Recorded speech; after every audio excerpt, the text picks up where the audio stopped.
Welcome to another update on Super Typhoon 31W Yutu for Force 13, and a look at the life of the Typhoon up to earlier today. However, here's the latest from the Joint Typhoon Warning Centre. Located 16.9 degrees north, 140.3 degrees east.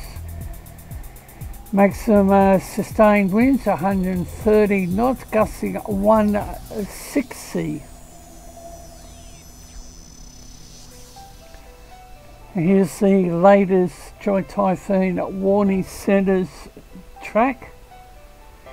Animated enhanced infrared satellite imagery indicates a gradual weakening trend with an asymmetric convective structure.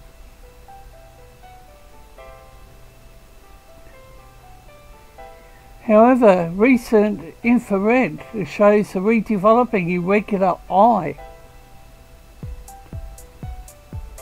And the Super Typhoon 903 nautical miles southeast of the KADENA Air Force Base, Okinawa, tracking west-northwest 11 knots and wave height 33 feet.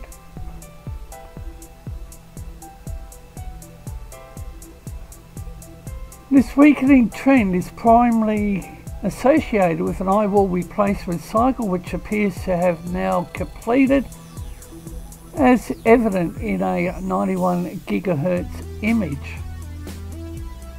The SSMIS image shows a banding feature over the northern semicircle with an eyewall surrounding a 50 nautical mile diameter microwave eye feature, which supports the initial position with good confidence. Now we have a look at various tracks and intensity guidance.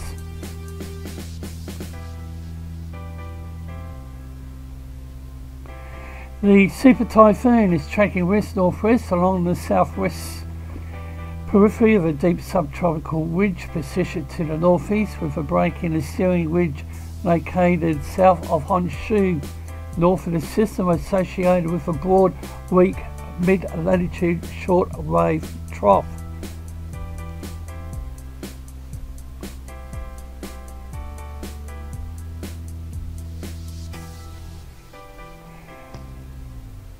The Typhoon is forecast to continue tracking west-northwest towards the break in the trough over the next 36 hours, but should gradually turn more westward after 36 hours as the shortwave trough propagates eastward and a broad mid-latitude ridge to the north allows the steering ridge to rebuild.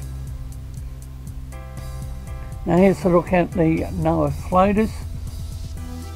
Dynamic model guidance is in fair agreement for 72 hours with a 225 nautical miles spread in solutions at the 72-hour mark. And 31W is expected to maintain Super Typhoon strength through the next 12 hours as the eye wall re-strengthens and the eye contracts. However, after the 12-hour mark, the system should gradually weaken as vertical wind shear increases. Now we have a look at total precipitable water.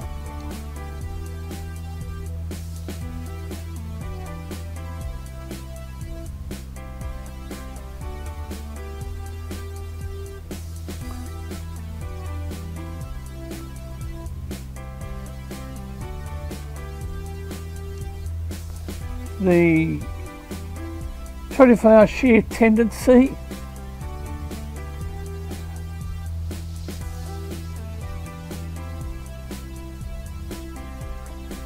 And in our next update, we'll provide the latest from Bacasa. Upper level divergence is a very healthy 60 knots.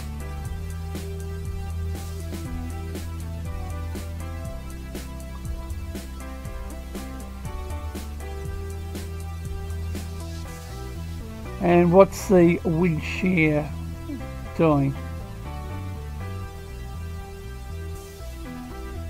you clearly see from the red, which is unfavourable, and the 850 millibar vorticity, and my eyes are on the area to the north, and somewhere there is WEST-99W, but the priority remains with this Super Typhoon. And the Precipitation, it's a GFS model available on the Pivotal Weather website. The rainfall scale in inches, bottom of the screen, and what I look for is the area in yellow through the dark brown.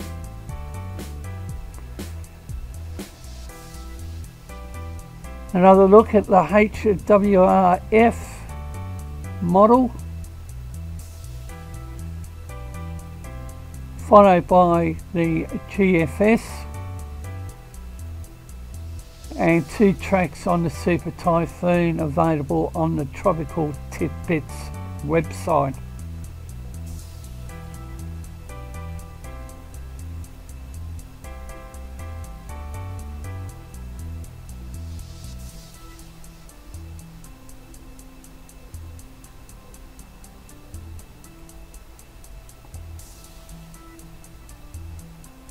Follow Force 13's outlets, the website force13.com with the latest. You can also find our YouTube page. You're probably there already, but if not, subscribe if you haven't so far.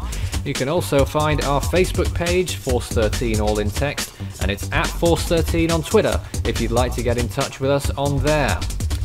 You can also help the project become even better by enjoying the benefits of patronage. You can find out more information about how to become a patron and what those benefits are at patreon.com/Force13. You can also add Force 13 on Skype and Fool 13 at extension 9094 on Discord for tropical weather chat.